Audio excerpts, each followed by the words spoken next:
We're taking you live now to Los Angeles, where US President Donald Trump is speaking after inspecting damage caused by recent wildfires.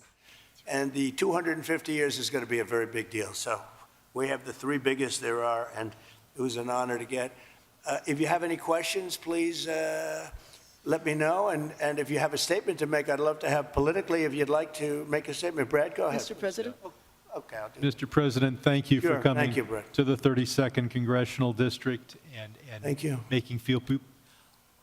Most people don't have adequate insurance because they couldn't get it. So one company dropped 1,600 policies just in the last 6 months. We've got 16 times as much property damage here as from Hawaii, and I'm hoping that we get at least 16 times the federal appropriation for the CDBG program that helps people rebuild. And I know you've talked about policies of California that you're not a fan of, but I've been in Congress for 28 years. I really disagree with Louisiana on their abortion policy. I disagree with them on their campaign finance policy. I disagree with North Dakota on their gun policy. And I would never turn to somebody from Louisiana and say, you keep living on your cousin's couch, because we're not going to help you rebuild until Louisiana agrees with me on a woman's right to choose. So I'm hoping that we can get these funds and that we don't punish individuals for the policies of their state. You can disagree with them, and I think you've got some ideas. I look forward to us listening. Also on tariffs, I often agree with you on tariffs. But how about no tariffs on building materials for the next 3 years? Well, we'll take a look at that, actually. Mr. President. Mayor, please. Yes. First of all, let me just take the opportunity to officially welcome you to Los Angeles. Really appreciate you coming, and especially you come just a few days after your inauguration. So I want you to know that your presence here is very much appreciated. Let me also say that I know you had an opportunity to see the devastation. You've seen the extreme loss, the grief that people are going through here. And we are 100% committed to getting this neighborhood rebuilt again. You mentioned a couple of things in terms of us expediting. So I signed executive directives right away so that we could cut the red tape, we could get people back building as fast as possible, and we're going to continue doing that. Mayor, the one thing is they are saying they will not be allowed to start for 18 months. No, that will not be the case. Okay, I just hope you're right. You can hold me to it. There's 4 groups said that. No. That would be, they should be able to do it. They should be able to start tonight. That will not be the case. You know, first we have to take care to make sure that there's not getting rid of the hazardous waste, cleaning things up so that people can start right away. And just like you said, if somebody their house was destroyed and they're going to rebuild essentially the same, maybe a little bit longer, a little bit higher, they really shouldn't have to go through much of a process. So I want you to know that we are expediting that. We absolutely need your help. We need the federal help. You're a builder. You've got it, I told you. You will have no permit problem. There will be 0 delay. And as far as I'm concerned, you already have the permits. And the resource. I am more worried because I met at least 8 groups of homeowners, and I'm much more worried about the fact that they said it's 18 months exactly, and they were devastated. They want to start now. They want to start removing things. They're not allowed to do it now. And you mentioned hazardous waste. Well, the hazardous waste.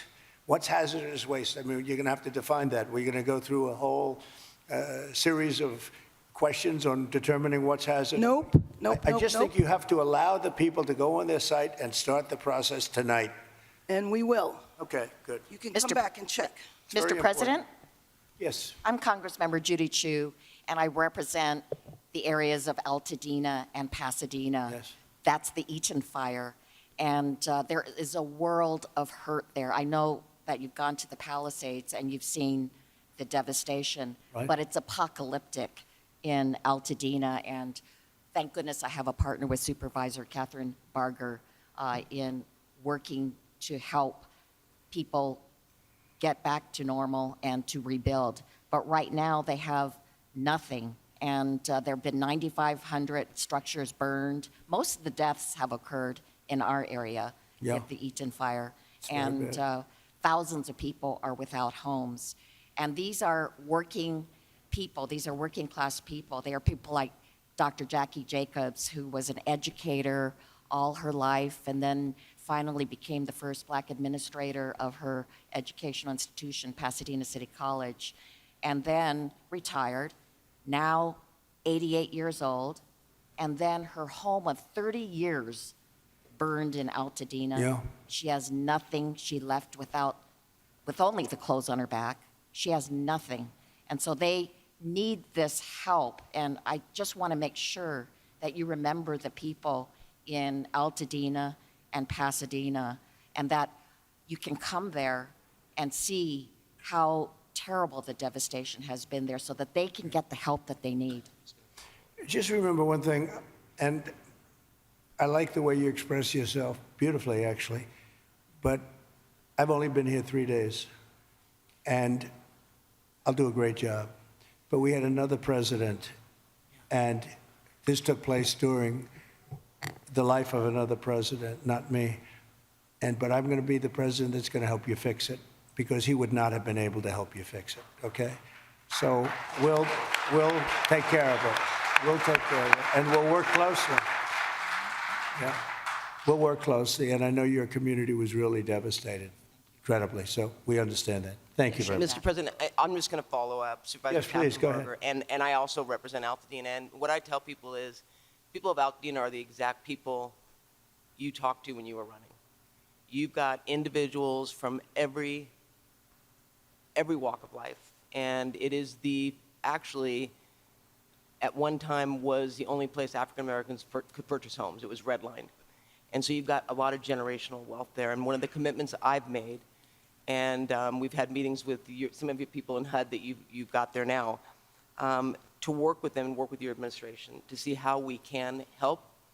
And I've been pleasantly surprised. I know on HUD we've got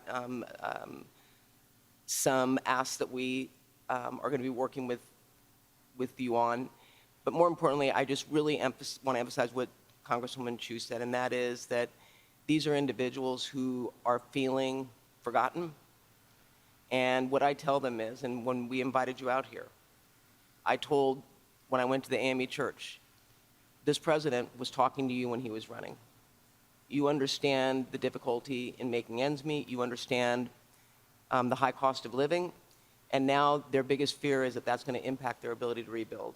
And I have made them this commitment, because this is my last term, that for the next 4 years, you talk about 18 months, I've told our county staff that if you're going to get in the way, then get another job.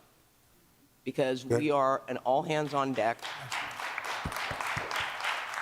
And quite frankly, if the bureaucracy can't get out of the way, we'll just roll over it. And we've said that, and we've made it clear. The governor's waived CEQA, which I feel should be completely reformed, if not eliminated.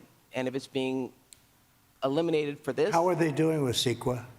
How are they doing? How is it? What's been the attitude of the people running that whole situation? It adds sometimes years on to an application. Can't do it. Can't. No, and the governor's And waived, Coastal Commission also. He waived that We're as going to have to override the Coastal Commission, because Right. I've dealt with the Coastal Commission for a long time, and they are considered the most difficult in the entire country. And we cannot have them play their games and wait 10 years to give somebody a permit. In fact, I'm going to override the Coastal Commission. I'm not going to let them get away with their antics. Well, Okay? Thank you. Thank you. We will leave that there. US President Donald Trump speaking with mayors in Los Angeles.